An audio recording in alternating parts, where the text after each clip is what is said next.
Hello，大家好。前两天有个粉丝准备来天津买房子，然后问了我一些想听听我的一些建议。我跟他问了一下他的基本情况，他发了邮件发给我了，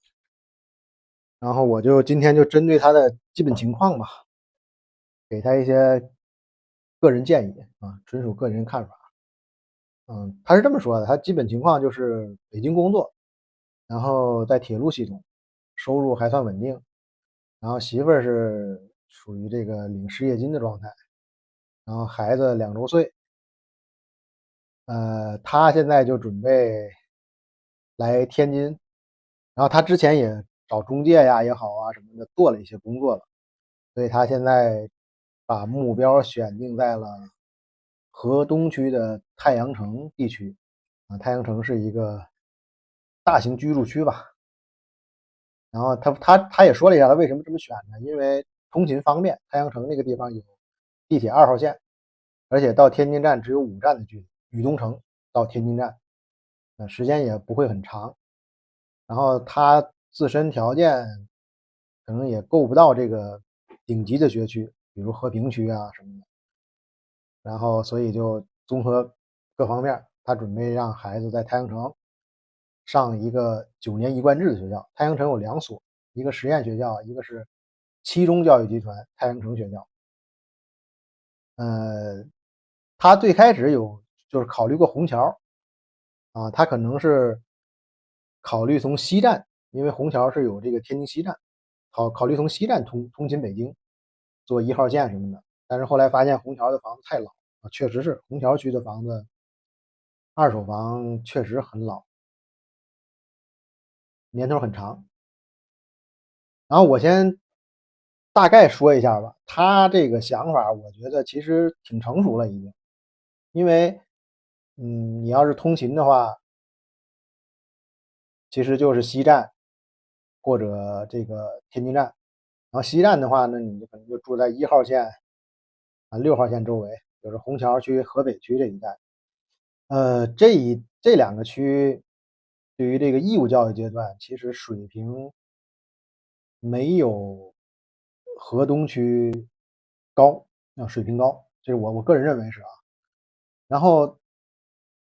河东区这块呢，够得上地铁线的，够得上2号线的，最合适的可能就是太阳城。距离不远不近，啊、不近吧？不对，距离不远。然后房子也比较新，太阳城的房子基本大部分都是2000年以后的，或者两千年初的房子也比较新。然后学习的学区的话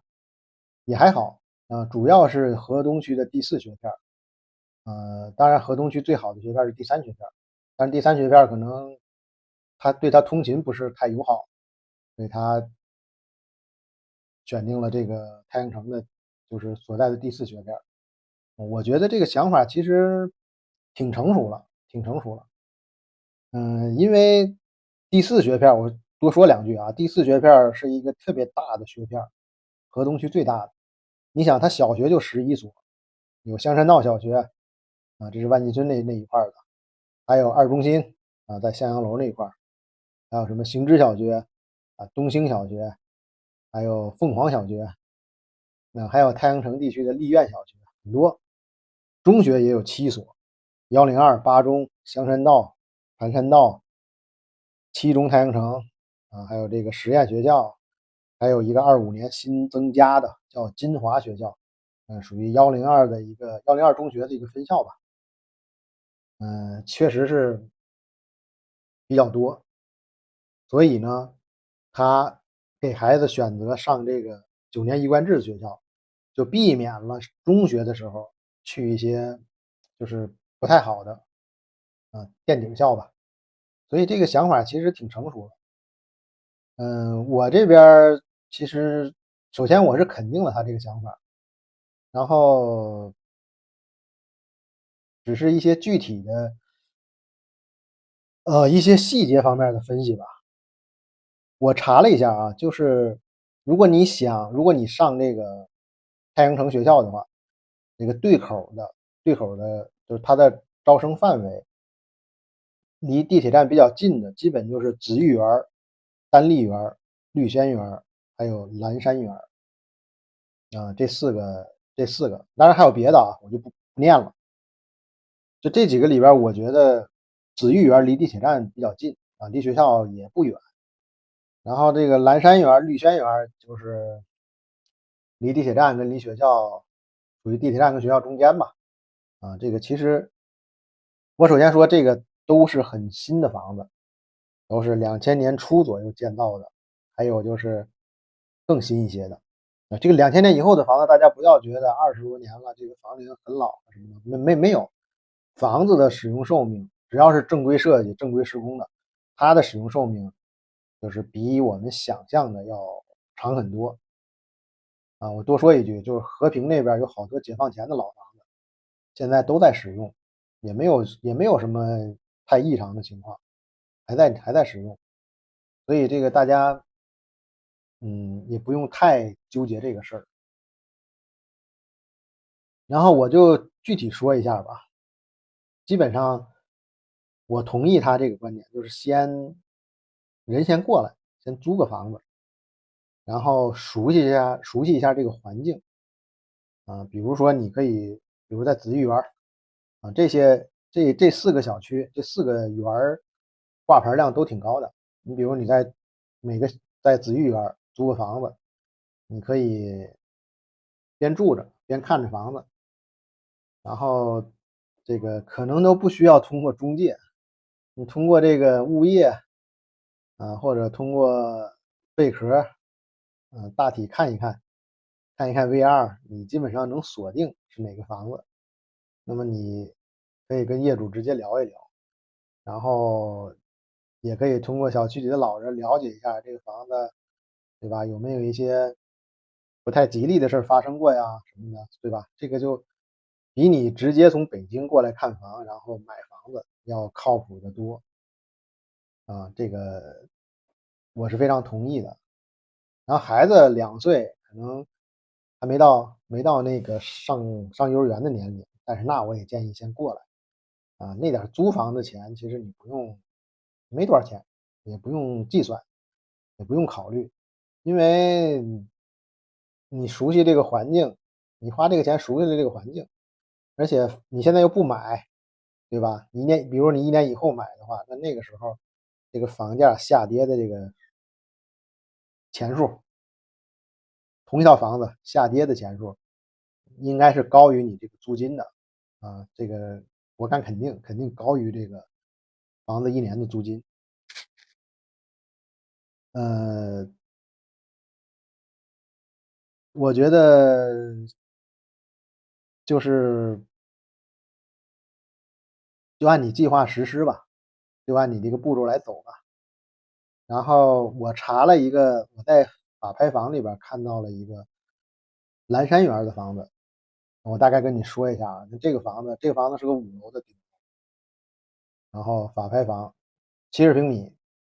不到90万啊，就算90万吧。然后基本上你折合下来就是不到1.3万一平米，但是它是顶楼，而且是法拍房，所以目前的，因为现在贝壳上看不到成交价了，但是我估计目前的中间楼层，比如3楼、4楼，这个真实的成交价，我们就拿蓝山园来说，应该是在1.5万左右。目前当前，所以呢，你密切关注一下可以关注一下，然后跟这些想卖房的业主可以接触接触，住过来之后，然后也关注法拍房的这个数据参考，然后在你觉得合适的时候，然后把这个房子买再出手。呃，有一个文件啊，前2天那个天津发布的，就是这个买二手房，你想入学，需要持有满3年，从哪个时间节点算，都写的很清楚啊。你看一下这我截个图，回头你可以找一下关注一下。所以在孩子上学之前3年就把房子买了，就 OK 了。然后就是我想就是给你提供另一个思路啊，这个我再次强调啊，就仅仅是一个个人建议啊，你自己不是说就是不一定多成熟啊，就是天津的那个武清区杨村，杨村有一个高铁站叫武清南站，就是很多那个南站是能通城际到北京的，就是很多从天津到北京的城际是经过那个站，经过那一站的。所以我知道的啊，我周围就是有一个朋友，他就原来就在太阳城这块住，然后在孩子快上学之前，他就搬到了杨村，搬到了武清南站附近的小区，就是因为她老公是在北京工作，就是考虑通勤呐、方方面面，最后就选定了那个地方。而且之前我说过啊，就是武清区的教育质量非常高，我敢说武清区的教育质量比这个河东区要高啊，平均水平肯定是要高的。金字塔尖上这些学生，比如高考什么的，就比如说600分以上的吧，630分以上的这个数量绝对比河东区要高，所以你可以考虑考虑，是不是说就是说，比如在武清区，你周围买个房子，从武清的高铁站通勤到北京，是不是就是是不是可以考虑？然后武清区的生活成本比市区要低一点，肯定是要低一点的。呃，就是没有那么，当然是小地方了，就看这个，所以就看你是喜欢在大城市生活，还是说在一个小一点的城市来生活。而且杨村的房价比太阳城，我看过，我关注过，比太阳城要便宜，要低，价格要低。然后另外一点就是你媳妇儿不是要找工作嘛，对吧？看他什么工作啊？我看你这个描述应该也就是从事一个普通工作，比如说物业，对吧？物业的服务人员或者就专业性不太强的工作。如果这种情况的话，其实在杨村也能找到，也不是说找不到。普通工作的话，其实没必要在天津工作，天津工作收入也不会很高，然后你的生活成本、通勤成本可能还会高一些啊。当然，如果是那种从事专业性比较强，比如说我原来从事的建筑设计，那这个你只能在天津找啊，武清没有这种单位啊，这种单位都是在在天津才有，所以就看你是哪种情况。但是我觉得啊，就是从你的通勤方面，从孩子的教育，从生活成本，还有从房子的价格，嗯，我觉得武清区值得考虑一下啊，就是我指的是武清南站周边啊，太远了那就没必要了，通勤不方便了嘛。所以这个就是现阶段吧，我给你提供的一些思路吧，或者建议。后期有什么政策上啊，或者说一些变化吧，到时候我再及时咱们再互相沟通，好吧？今天就跟大家聊到这里，我们下期再见，欢迎大家点赞关注，拜拜。